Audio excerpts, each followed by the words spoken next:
That's always fun. I've wedged this in here, and you can see it's putting some decent pressure on this knife. The knife still looks straight.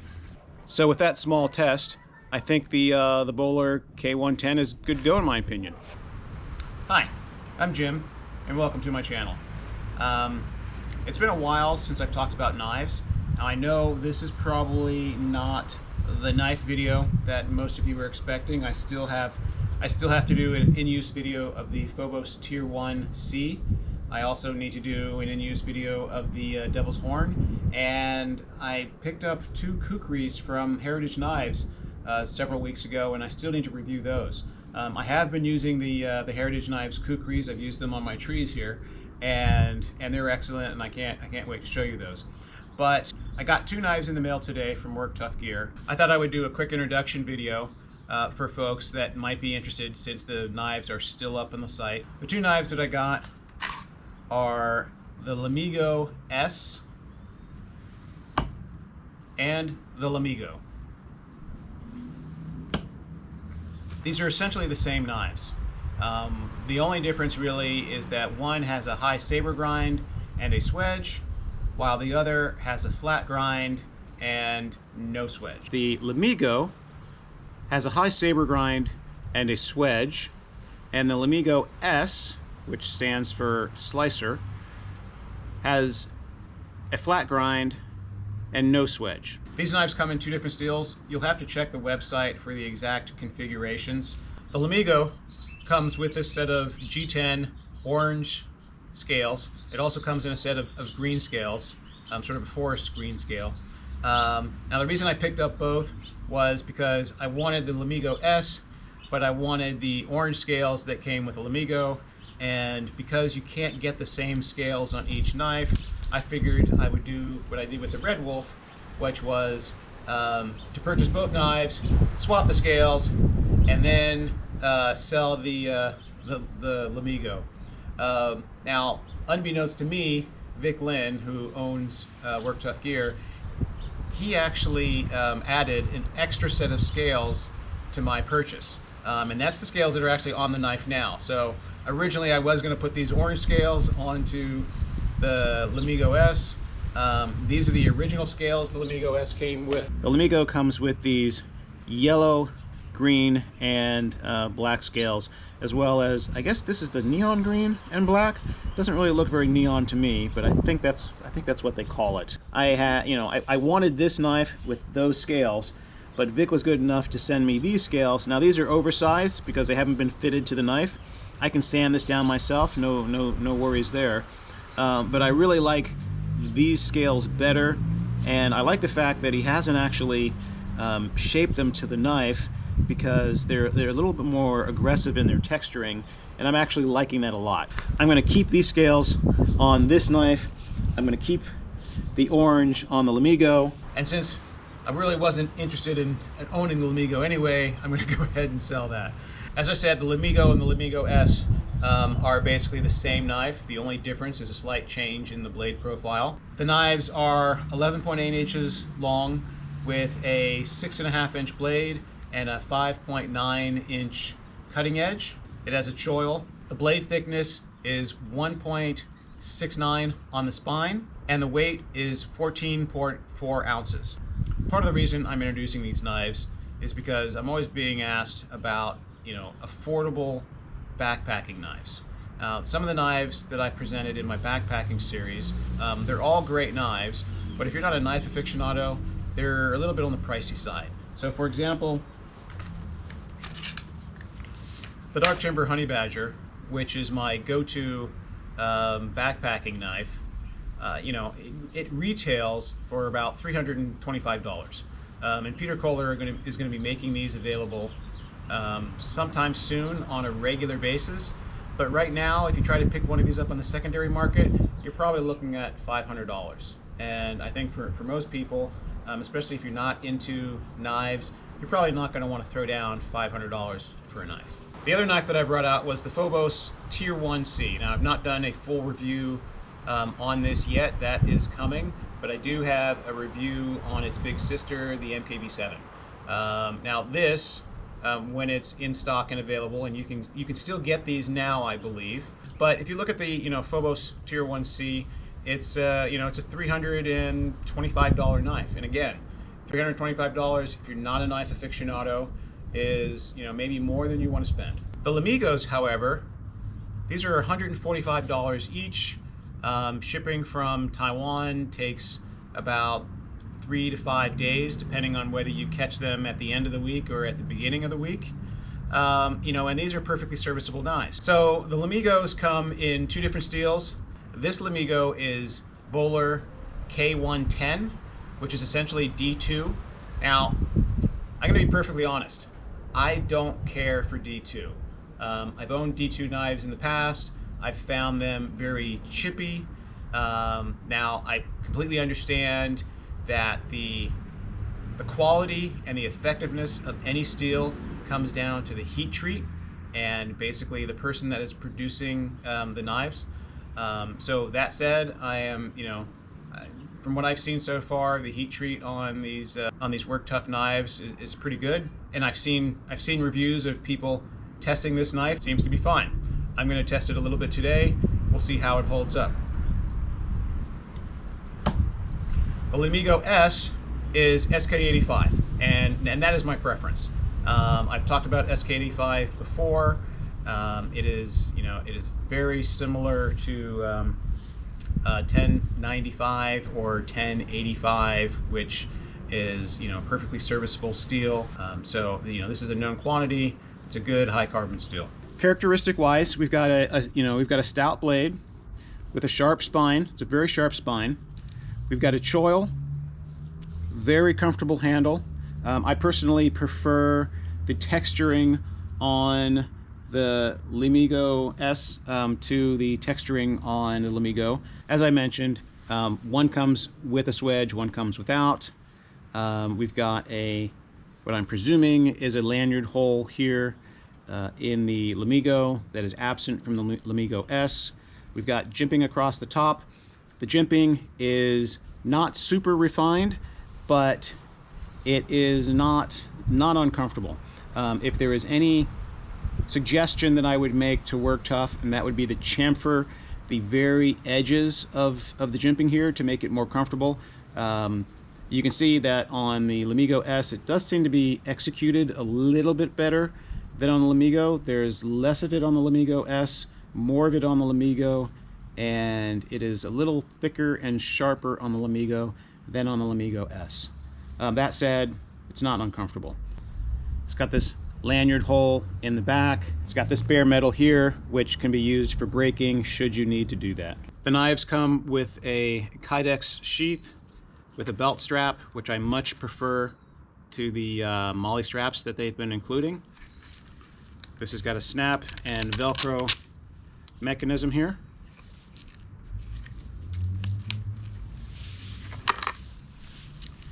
They also throw in a Work Tuff morale patch, a lanyard,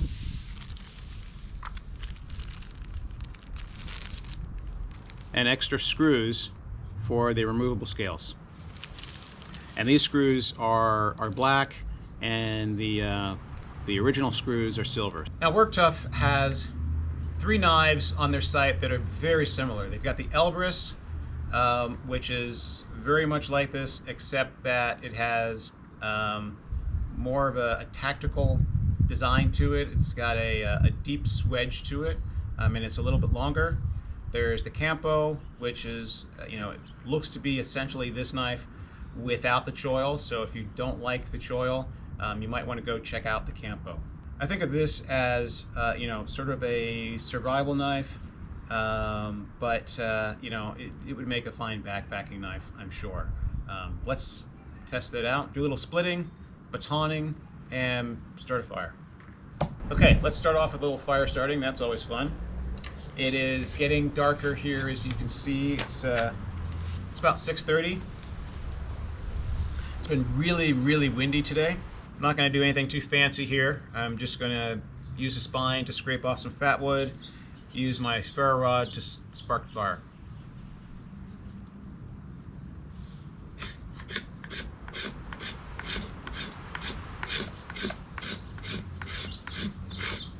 Now this is the Bowler K110.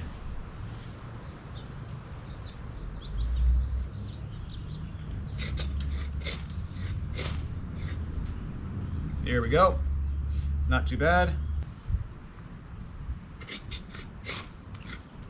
Oh, that was close. There we go. That was fast. Spine is super sharp. Okay, this is the SK85. This is actually, I didn't mention this before, but this is the SK85 in the splatter pattern.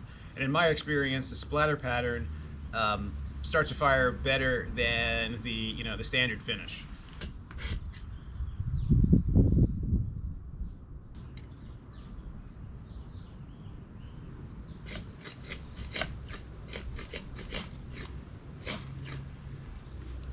There we go. Took a minute to get a little feel for it, but that was easy. I was trying not to hit my knuckles.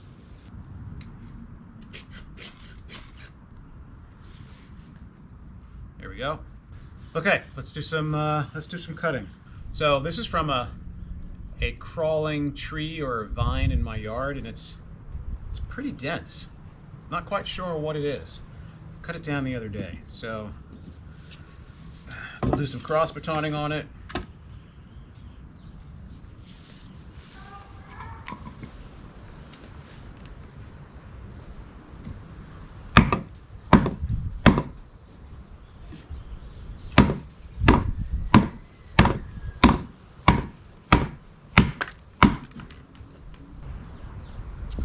No issues there.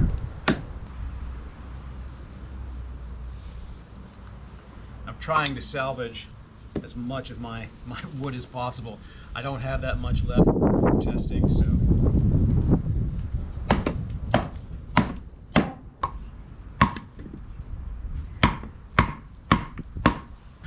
This is the K110.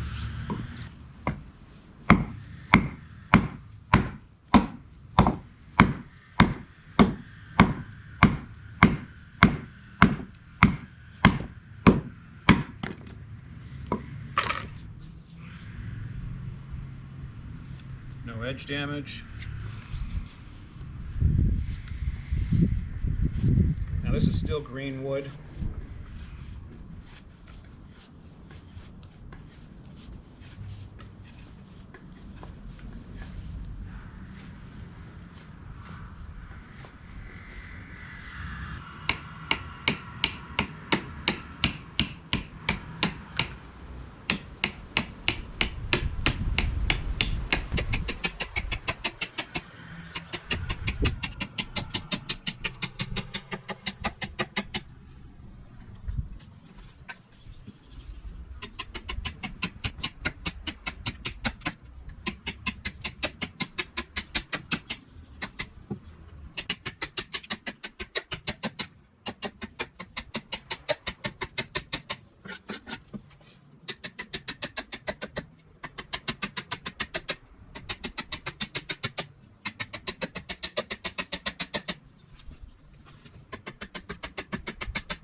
I think that's good enough.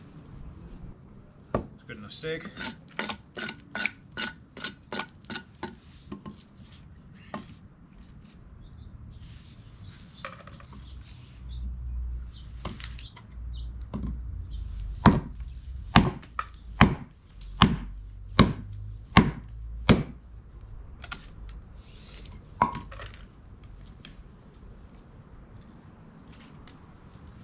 Back to the SK85.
I think that's good enough for tonight. It's starting to get dark.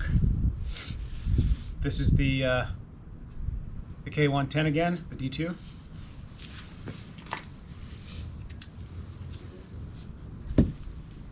Pretty gnarly piece of wood. And I think that's going to be asking a lot.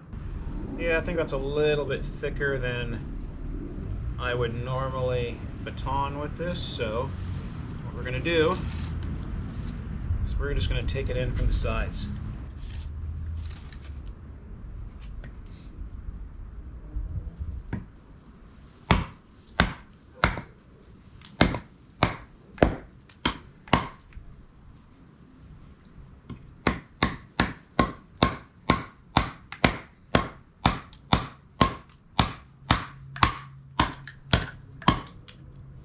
Tip is really doing a number on this.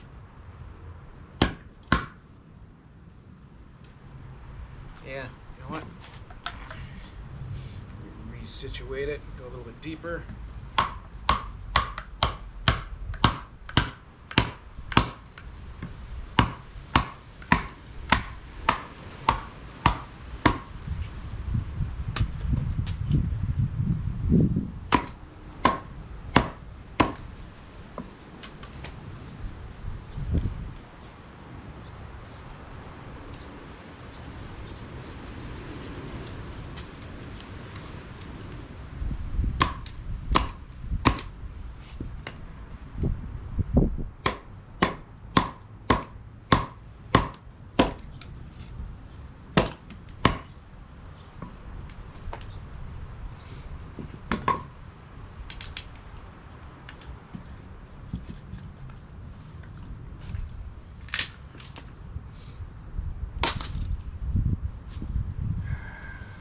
Okay. Now, I've got a little more room to work with. Let's see what it can really do.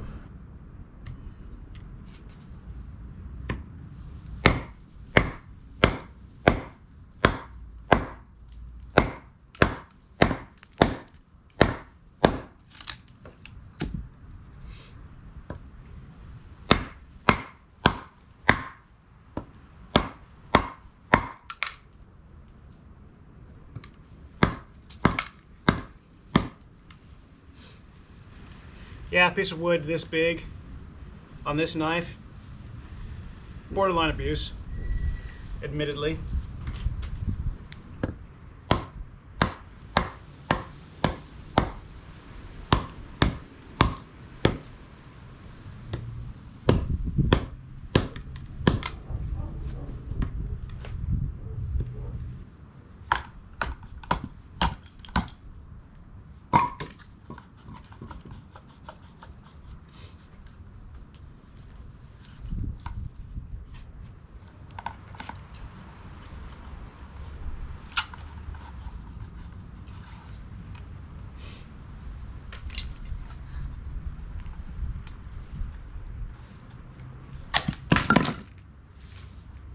That's always fun.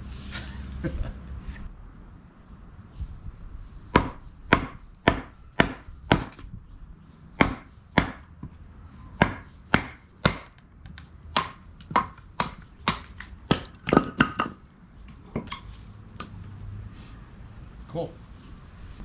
Okay, I'm gonna try to split this right between those two knots.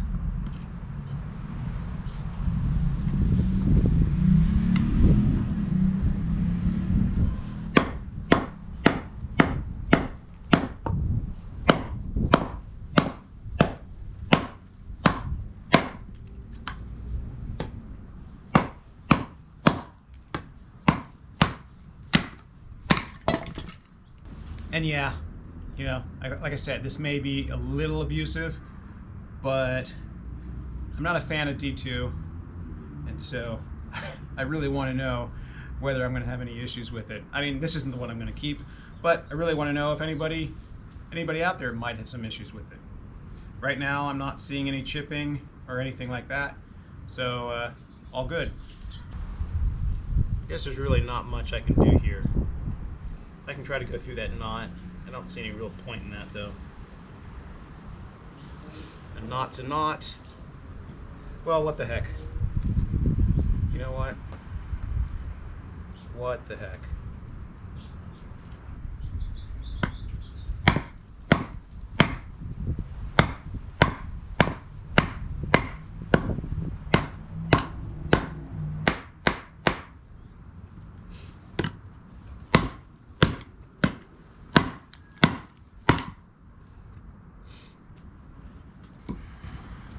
Yeah, I don't think that's gonna happen. I don't know though. If I can get it farther down, what the heck?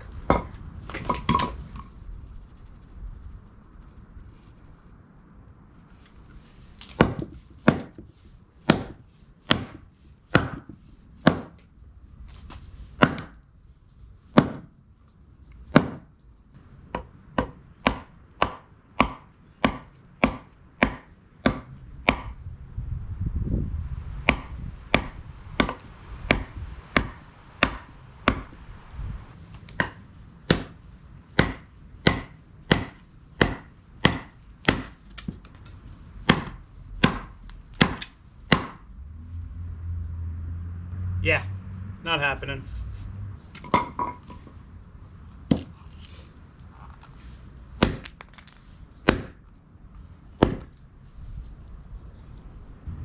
Okay, well, I've wedged this in here, and you can see it's putting some decent pressure on this knife.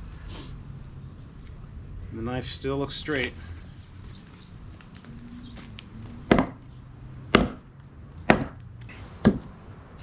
I'm gonna get this out of here. That is the question.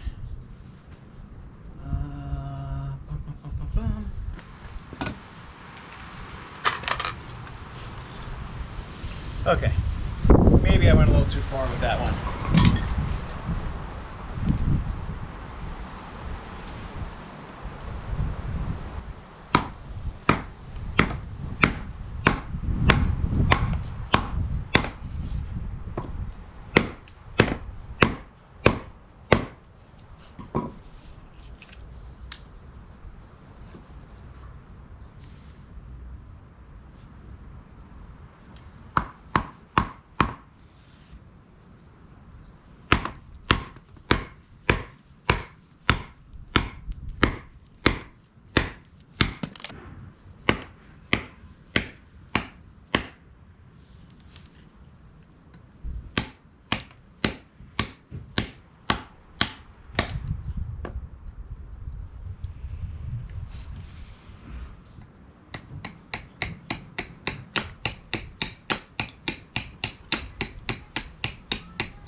Mad carving skills I do not have.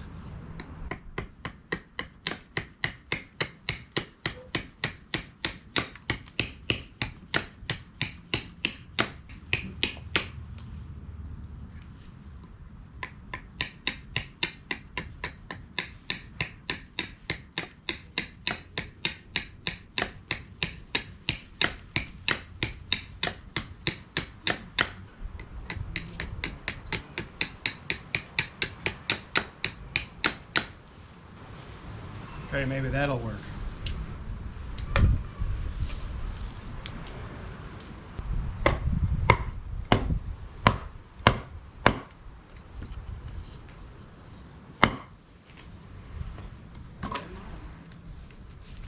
There we go. There we go.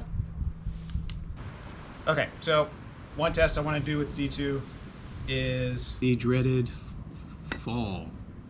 So I'm going to drop it on its side, see if it chips. Do it one more time.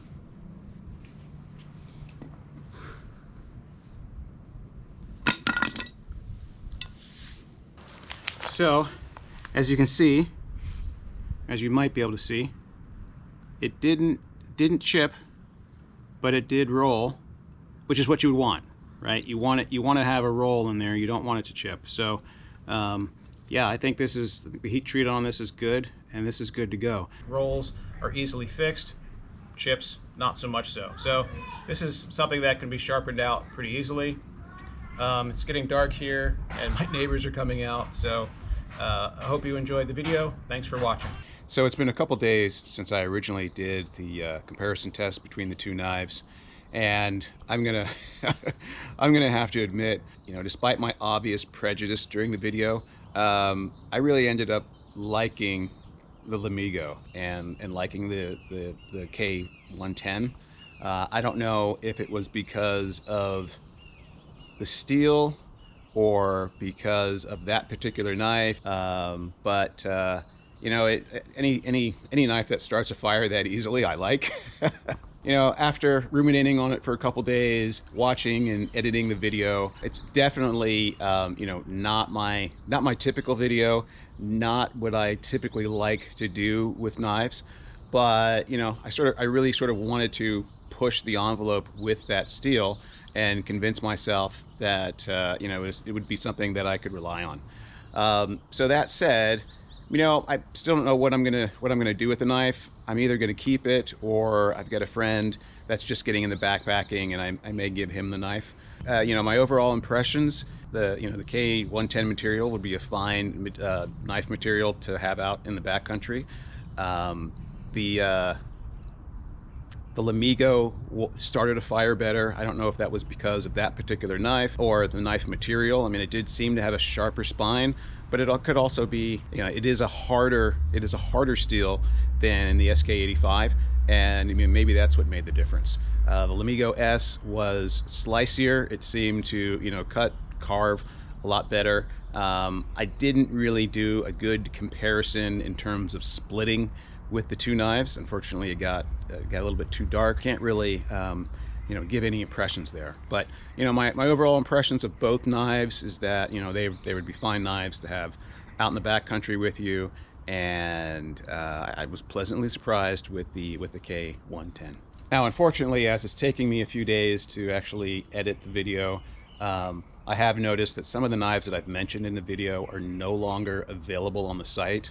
It looks like the Campo is now sold out. The Lamigo-S and SK85 is sold out. But the Lamigo in K110 and the Lamigo-S in K110 are still available. I think the Lamigo-S in K110 would be a perfectly serviceable knife for backpacking. So if you're interested in the knives that I presented in this video, I would encourage you to go out on the site and grab those knives now before they're gone. And again, thank you for watching, and be safe.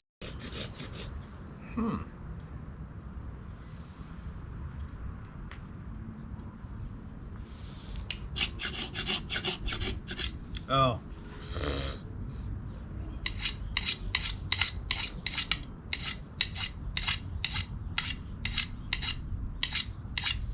Would help if I got the coating off first.